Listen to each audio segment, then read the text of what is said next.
The Rangers are at war, but not just with Rita's forces or the forces of the Foot. They are at war with one of their own because Rita Repulsa has done what she does best. She has turned one of the Rangers' friends into an evil ranger, and he looks cool as hell. Welcome to my YouTube channel. Please don't forget to hit the subscribe button and the notification button to be notified when I drop a new video. Now, let's get into it. We pick up our story in Dimension X. And if you're versed in TMNT lore, you know this dimension is the home of the Krang. And they are a disgusting race of aliens. And here, we are introduced to a new empire of supervillains, bowing at the sheer presence of their new lords, the army of putties, and the forces of Rita Repulsa, including Master Stockman, Rocksteady, everyone who's anyone, stood in the throne room, bowing to their new lord, Rita Repulsa, and she looked good. Shorty must have upgraded from her granny dress to this. She was ready for action, but she was pissed off. I mean, they brought Baxter Stockman back, yes, but they failed to bring her at least some turtle shells or some ranger helmets. With this new outfit came new rage, because at the sheer sight of them, she was pissed off. And just to save face, Rocksteady tried to blame her new ranger, but Casey wasn't having it, because they were the failures. Rocksteady tried to intimidate him, but he was never afraid of him, even when he was just a regular human. Now he was a ranger, he wanted all the smoke. But their new lord didn't care about their pride. Shut up in my presence. Get my armies ready. This ends tonight. Back with the Rangers and the Turtles though, they were just going through a midlife crisis. They had just seen someone they called a brother attack them, actually fight them to the death. They were losing their shit. Master Splinter and Zordon tried to calm everyone down, but they were taken aback. This was Casey, bro. This wasn't no regular, this was Casey. He was our brother. But the Rangers were way too quiet, and so they decided to break their silence that this has happened before. This is Rita's style. Explaining to the Turtles that Tommy was originally a bad guy. He was possessed by Rita until they were able to take out the candle, breaking him free from Rita's control. But Raphael wasn't having this. Casey was like a brother, his best friend. He just looked at Tommy and said, "How do we free him?" And so Tommy revealed that, yeah, to free him, you need to just take out his favorite thing, his favorite hockey stick, and then he'll be free. While this was going on, Casey was looking at some morphers that he found right here in Dimension X, in the lab of Krang. Yes, Krang himself. Krang was not the trusting type, so he had to ask Casey, "We have been fighting for years, and all of a sudden you just switched to our side? Why?" Casey simply said, "It's no fun being the good guy. I just joined the winning side." And so Krang said, "Okay, kneel before your new lord," knowing the original Casey would never kneel before him. But this was not the original Casey. He knelt down and bowed, and Krang was pleased. Before he could order him to jump on one toe, Rita came through and said, "Go. Leave us, my ranger," and he left because she wanted to ask Krang, where the hell was the shredder?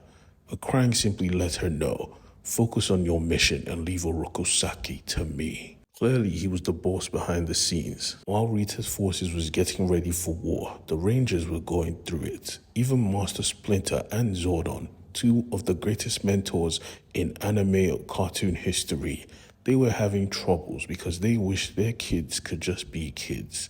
They wished that they didn't have to be in the front line. They wished that they didn't have to be heroes, because other teenagers care about high school dances, but they are facing the end of the world, and they would have to stop it sooner than they could possibly imagine, because just outside, April noticed a portal, but not just any portal. She had to call in the team, because Rita came through where everybody, I mean everybody who was anybody was here. She got Leatherhead, she got Slash, she got Rocksteady, she got Goldar. This was an all-out war against the forces of Earth.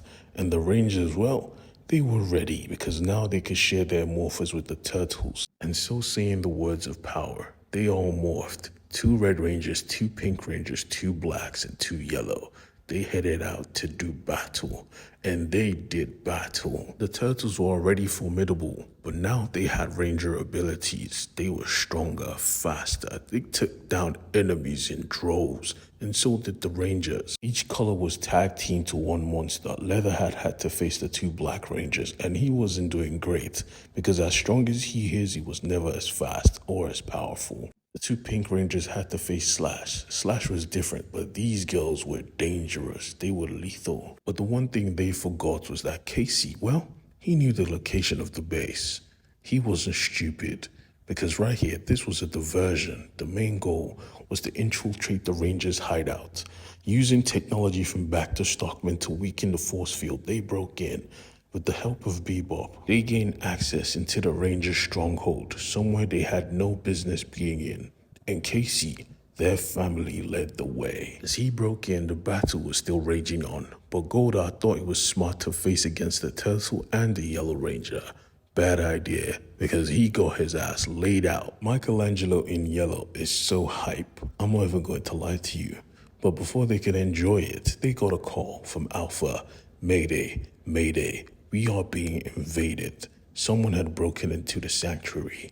We need assistance. The enemy wanted to go kill Zordon, but Casey had to remind them we had a mission. Stay on mission. But the Rangers must have known something like this was going to happen, because before he could even go anywhere, he was halted by the Red Rangers and the Green Ranger. Moving quickly, they attacked. The Green Ranger battled Bebop with his incredible speed, while the Red Ranger, well, he attacked Scorpiana, and she was good. Casey, on the other hand, had to face his boy, and he wasn't looking forward to it. Raph was, because he was going to use this opportunity to knock sense back into his boy.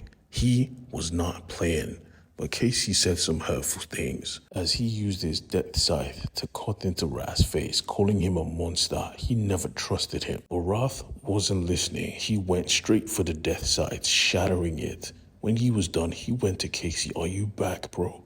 But he wasn't, because he got rocked with a punch. Casey simply said to him, "Stay down.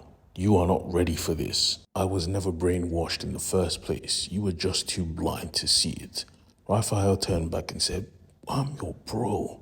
You have to back your bros." But Casey replied, "Yes, you're my bro. So I'm asking you to trust me." But it was a hard thing to do, because right now the other Rangers were getting overrun by an army of putties. It was fun at first, but this was an endless war. And Alpha was still screaming, "We need assistance. Please help. Zordon is about to be destroyed," because Scorpiana was coming, and Bebop had taken out the Red Ranger.